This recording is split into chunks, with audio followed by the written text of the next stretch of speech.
I suddenly knew what drove me right there on the treadmill.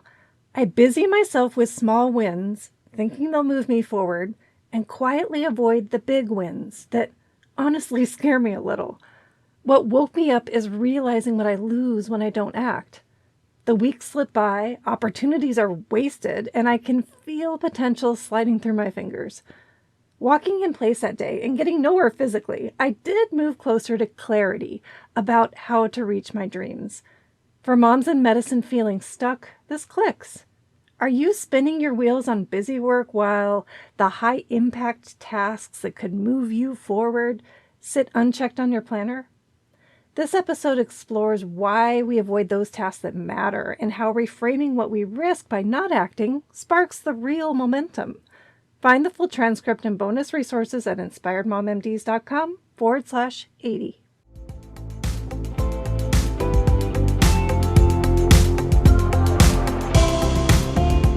Hi, and thank you for joining me today. You're listening to the Inspired Mom MDs podcast. I'm your host, Dr. Cindy Van Prague. I help physician moms and other high-achieving healthcare moms reclaim what matters most by taking back control of their time and energy so they can thrive at work and at home.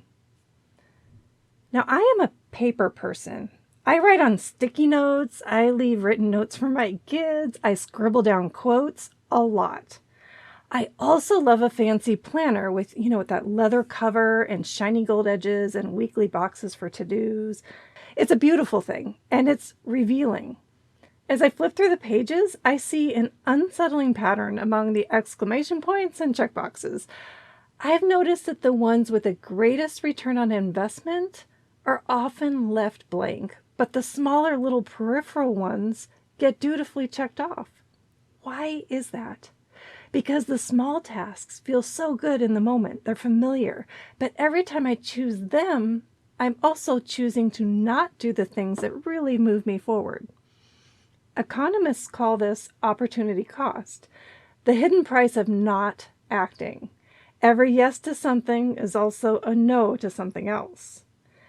So when I say yes to the small things, I'm saying no to progress towards the really big important things. What do you think? Does this sound familiar to you? For moms in medicine that feel stuck, this is a common pattern. If you've listened to my earlier episode, number 65, it was called Feeling Stuck When Hard Work Isn't Working for Physician Moms.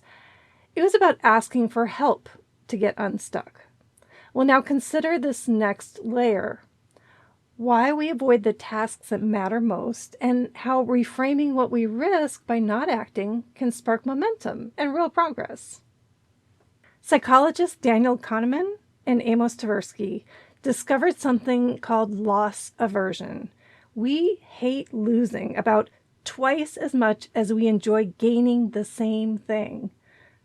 Our brains evolved to conserve energy and stick with the familiar, even when it's less rewarding. So think about money. If you unexpectedly gain $100, that's exciting. But if you unexpectedly lose a $100 bill walking down the street, that stings a little more.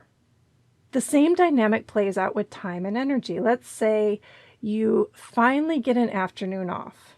What would you do? You could spend that hour drafting plans for a project or prepping slides for your next speaking opportunity, but instead you catch up on email and chart notes and you just want to get ahead. Don't get me wrong, the afternoon feels productive, but the cost is hidden. You've traded the high-impact actions that could move you closer to your long-term goals for those little low-impact tasks that really only clears your inbox temporarily. Each yes to something low return is also a no to something that could actually change your future. So if you've been avoiding your big tasks or your big wins, first of all, you're not alone. And also, it's not a moral failing, it's your wiring. The good news is that moms in medicine that feel stuck can work with that wiring instead of against it. There are 3 research-backed ways to start acting on those big win goals. First, reframe your motivation by keeping loss aversion in mind. Instead of asking, what could I gain if I did this? Ask, what am I losing by not doing it? So for me, leaving my planner boxes unchecked is a loss. It's a lost day of momentum, a lost lesson from trying something new, from challenging myself. It's a lost chance to getting closer to clarity. I now choose to go reframe my priorities and choose those big wins or high return tasks first and check those boxes first. Remember that $100 example? It's like working harder to secure that $100 bill in my pocket so I don't lose it than working to add $100 to my wallet. The second way to start acting on what really matters most is to set a SMART goal. One way to fight inertia is to really get specific. And SMART goals are a great option. The popular acronym means specific, measurable, achievable, relevant, and time-bound. It helps you avoid vague ideas of what you want to accomplish by nailing down a concrete plan. So I might say, okay, I want to do more speaking. That's vague. Instead, maybe I can say, I am going to reach out to 3 potential speaking opportunities by Friday. Or wait, maybe 1 or 2. Let's keep it realistic, right? I teach this goal setting to clients because research shows clear, specific goals dramatically increase follow-through.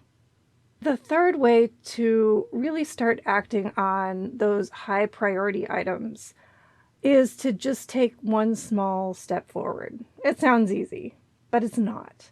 And there are all kinds of ways to just take a step. How about give yourself some downtime and dream? I call it dream time. And you can do that by brainstorming. You know, we lose that childlike ability to imagine anything is possible. Well, brainstorming opens that up again, even for a short time. So if you set a timer for maybe just 5 minutes or less, and grab a pen or open up a blank document, ask yourself one heavy question. Like, for me, it'd be, how can I find more speaking gigs? Or for you, maybe it's, how am I going to cover that expense? Or how am I going to cover that shift I can't make? And then start the timer and write down anything and everything that comes to mind until the timer goes off. And don't edit or judge, just let it flow. When time is up, circle your top 4 or 5 ideas and narrow down your choices, because that makes action much more likely. Too many options just leads to paralysis. So pick one idea from those top 4 or 5 that really kind of excites you and sounds doable, and go with that. Another idea on how to take a step forward is to choose empowering thoughts. So you know the phrase, you are what you eat? Well, it's kind of true. People have toxins and plastic in their bodies. But I've also heard people say, you are what you think. Well, this isn't literally true, but it's close. Neuroscience does show that repeated thoughts strengthen neural pathways, and over time, they influence emotions and behaviors. The brain also seeks confirmation from the world that your thoughts are valid, but there is a way to interrupt this repetition. Cognitive behavioral therapy teaches ways to shift our thinking patterns. One way is by thought labeling and reframing. And here's how it works real quick. Notice your thought. So when a self-critical idea pops up, pause long enough to mentally label it. For me, that might be like, for speaking, I'm not ready yet, I'm not prepared, I don't have my stuff together yet. That's kind of self-critical, so I'm going to label it. I mentally label this thought and it creates a little space in time. And now I can name its effect. I can ask myself, well, what does believing this thought do to my motivation right now? It kind of squashes it, right? Finally, I can reframe my thought or replace it.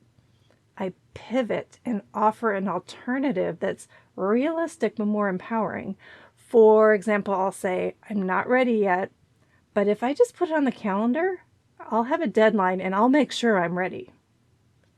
So this teeny pause and reframe pattern will strengthen new neural pathways and weaken the old ones. I challenge you to try it. You don't have to do it perfectly. Even catching just a few thoughts a day begins to shift your mindset. It's really cool. And finally, to make a step forward, you can choose actions that embody the life you envision. So once you've brainstormed and you've shifted your thinking, It's time to pick one visible action. And by visible, I mean something concrete, a step you can actually see or measure or complete, not just some vague intention. And when you take an action, that's behavior. And behavior can change your mindset just as much as the other way around. Mindset changes behavior. Here's an example of a visible action. So if your long-term goal, I'm going back to the speaking gig idea, is to land a speaking gig. A visible action might be to send an email to one event organizer, or draft the outline for the talk I want to give, or if I have it already, schedule a 20-minute practice session in front of the mirror or with somebody else. The key is that you can point to it and say, I did this. Action creates momentum, and then it reinforces your sense of progress. It's not about doing everything at once. It's just about moving forward in a way that you really notice. So how about you? What is something that you've been rewriting in your planner month after month? Is it a dream, a project, a conversation you've been putting off? Take a fresh look at the opportunity cost of staying put. Ask yourself, what am I losing by not acting? Now pick one small concrete action or visible action that you can take today and make it smart. Make it specific, something you can measure, something achievable that's realistic and relevant and time-bound. If it helps, tell a friend or family member or coach so you have someone to check in with. If you're like me, busy checking off all the small boxes and not advancing much on those big items, consider the idea of loss aversion. Don't just focus on what you could gain, focus on what you're losing by staying in the same spot. And give yourself space to dream, choose empowering thoughts, and then take that visible action. Each small step moves you closer to clarity and momentum and the life that you envision and you can have. Don't forget to join me next week for another dose of support and inspiration. And until then, take care of yourselves and take care of those who matter most. It's time to take control and thrive. Thank you so much for tuning in today to Inspired Mom MDs. If this episode clicks with you, please share with a friend who may benefit too. And I humbly ask you to please leave a review or just hit a star button so other doctors can find me too. Thanks.